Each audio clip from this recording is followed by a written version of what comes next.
Morning, friends. Pastor Chuck Blair here. Great to have you joining me this morning for 10 minutes of morning calm. And today what we're looking at is where is the end of the road? It's based on this idea that so much of the Bible of spirituality is really there to give us a very different story.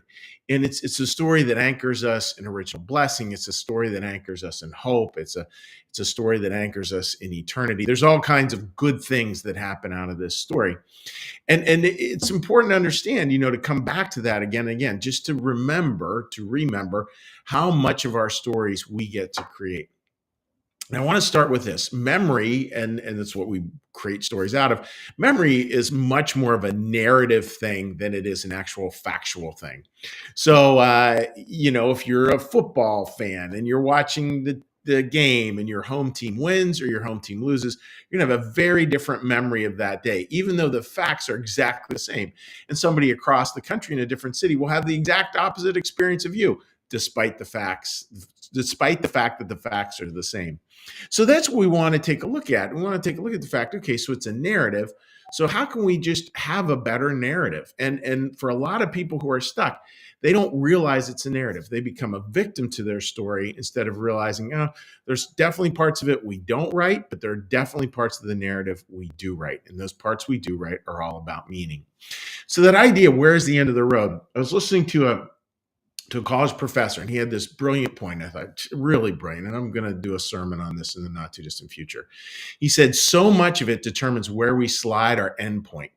So he talks about redemption story. So redemption story, here's life, and life's like this, and then something happens, which is so true for all of us.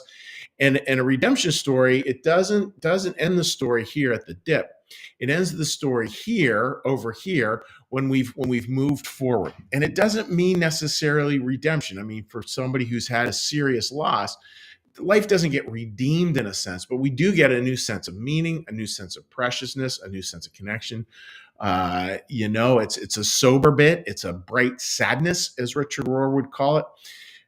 And there is something where life goes on and we end up moving forward with, granted, a broken heart, but it's a heart that's been largely broken open. So even in the most trying of circumstances, there is an element of redemption there.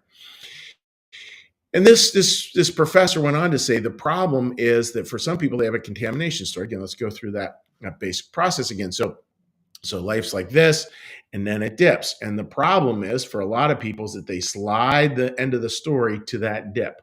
They don't slide it to the redemption. So they slide it to that dip. So that dip becomes the story of their life. And that's where they get stuck. And so much of it, folks, if you kind of think of it like a computer thing where you can slide it across the bottom, some kind of arrow, cursor, pointer, point, whatever, that's where you really get to be in charge. You get to be in charge of where you place the end of the story.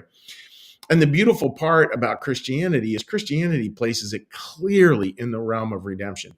It fully accepts suffering. It fully accepts life is hard. It fully accepts in this life you will have tribulation, period, end of story. It's going to be really hard. It'll have some days that are beautiful, and it'll have a lot of days that will just break your heart and kick your you know what. That is part of the Christian story. You can't read it without that. Anybody who thinks of Christianity as light and happy clappy, join us for our Easter series starting at the end of March, running into April, and we will disabuse you of that, so you can see how the reality of the redemptive process. The redemptive process doesn't ignore that there are dips and tragedies and hardships. It just places it within a bigger context. So that's the story for us today is can we take a look? Can we say, okay, where are we going to slide the end point of our lives? Are we going to tell stories that are about redemption? Are we going to stories about, he used the word contamination. I think you'd probably use some other words that are a little better, frankly. Or are we going to slide it where the end of the story is just always this negative drumbeat over and over and over again? Because that gets into the victim mentality. We can't move. Hell is a field day. There's very little good about just putting your whole story at the bottom of the trough, so to speak. So friends, may you do this. May we all have a day where we get to choose where the end point of our story is. And the important part of that is life is filled with chapters. Picking that endpoint, very important, because that will actually become the starting point going into the next chapter. And you don't want to learn to start every single thing from a place of despair. You want to learn to start every point in life, every new chapter, with a sense of hope. So I hope that makes sense to you. And what we're going to do now is we're going to do a little meditation, a little prayer, a little blessing, and then we'll say hi to folks on social media. So with that, dear friends, let's get a little breath.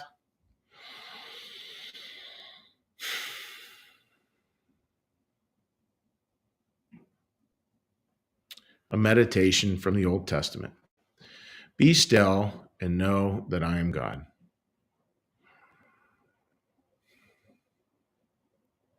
Be still and know that I am.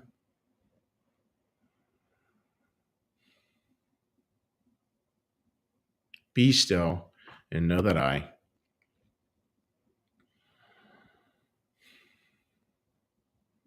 Be still and know that.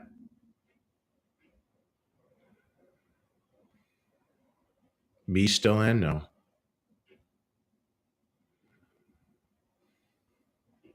Be still and. Be still. Be.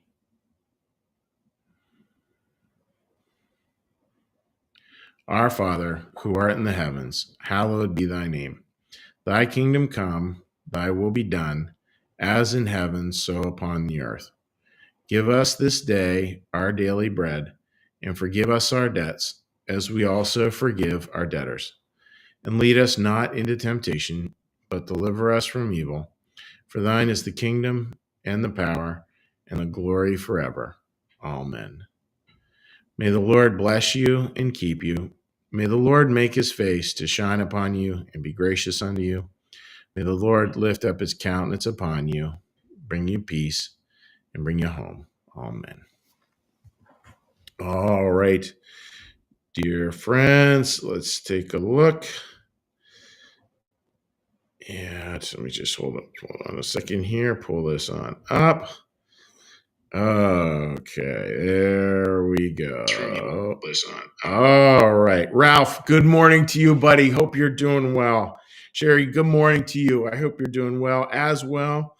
Mary, surrendering the expectation of even having an endpoint helps me. We find peace only in the moment, and there is joy as well and sadness in each and every day. Tomorrow isn't promised, so live fully today. And I think, Mary, you always have such good things to write. I think that is so true, right? Because and we can't live truly if everything starts with despair and ends with despair. It has to have that sense of like every day is going to have this mix, and that's so much. I think the beauty of the Christian message, when it's at its best, is very much about that great mix of life, because it is a mix, that is for sure. All right, folks, just hopping over to one more piece here. All right, a bunch of comments over here. Kim, agree with you. Good morning to everyone. Linda, good morning to you. Katie, my Pittsburgh buddy, good morning to you. Hope you're doing well. Linda writes, letting go of a sad story has given me so much more out of life. Yeah, and the problem is, we tend to think our stories are real, and really they're narratives, and they can have very real tragic parts to it, and we also get to see how that incorporates into a bigger story. We can do a lot with that. Marcus, good morning to you. Linda, thank you. It sure is a fun message to preach. And Jim, thank you for joining us as well this morning. All right, friends, wishing you all the best. God bless. Have a great day, and we will see you again tomorrow. Bye-bye.